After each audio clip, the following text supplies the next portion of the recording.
और इसी बीच सीधे लिए चलते हैं आपको पौड़ी गढ़वाल, जहां बजट पूर्व संवाद कर रहे हैं सीएम धामी। समाधान के हैं और 100 रास्ते बहानों के हैं।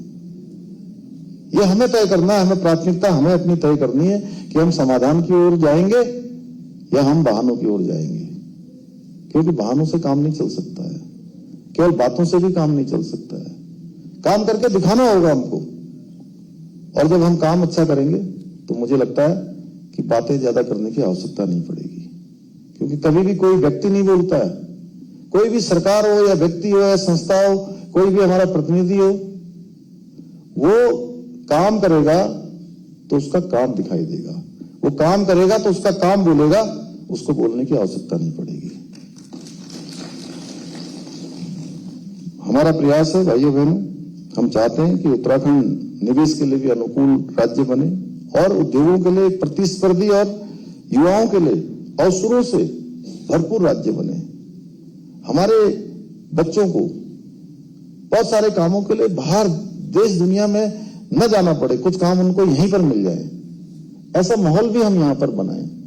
और मुझे आप सबको बताते हुए खुशी है कि इन्वेस्टमेंट समिट जिसका आयोजन हमने 2023 में माननीय प्रधानमंत्री जी की प्रेरणा से देहरादून में आयोजित किया था और 3,56,000 करोड़ के उस समय एमओयू हुए थे और 3,56,000 करोड़ के एमओयू में से 1 लाख करोड़ से अधिक के एमओयू अभी हमारे धरातल पर उतर चुके हैं, उस पर ग्राउंडिंग पर काम चल रहा है, उसमें बड़ा रोजगार भी सृजन हुआ है, वो आगे भी बढ़ रहा है। बहुत सारी चीजें हैं, जैसे मैं अभी किसी का देख रहा था, वहां रुड़की भगवानपुर से उन्होंने कुछ मुझे कहा तो उसको मैं नोट किया है, उसको देखेंगे हम कि कहीं पर अगर कोई चीज पर दिक्कत आ रही है या कोई परेशानी हो रही तो उसका कैसे समाधान हो।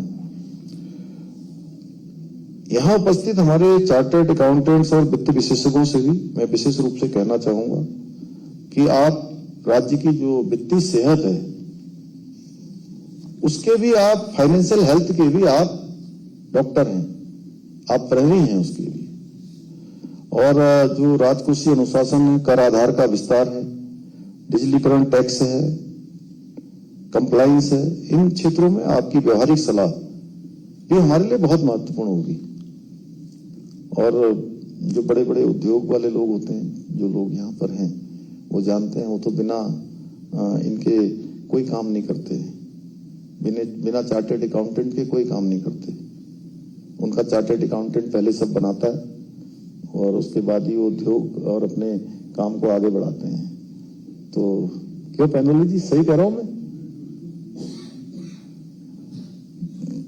तो आपकी जो स्पेशलिटी है, आपकी जो विशेषज्ञता है, जो अनुभव है इस क्षेत्र का, वो हम वित्तीय प्रणाली को और अधिक पारदर्शी, आधुनिक और मजबूत कैसे बना सकते हैं, जरूर आपकी राय भी इसमें आनी चाहिए।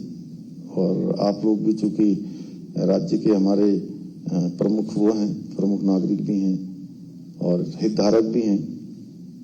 भाइयों बहनों, उत्तराखंड का भविष्य कृषि, बागवानी और ग्रामीण अर्थव्यवस्था से भी गहराई से जुड़ा हुआ है।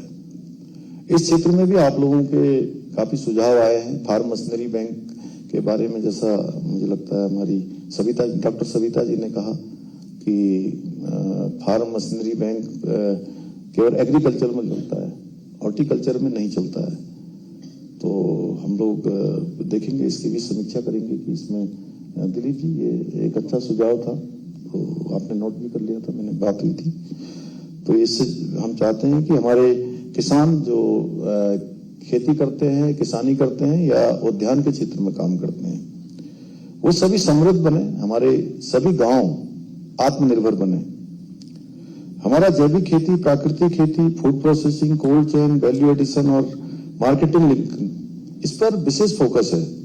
हम चाहते हैं कि हमारा किसान अब केवल उत्पादक न रहे बल्कि उद्यमी भी बने, साथ में उद्यम भी बढ़ाए, इसके साथ साथ रोजगार प्रदाता भी बने।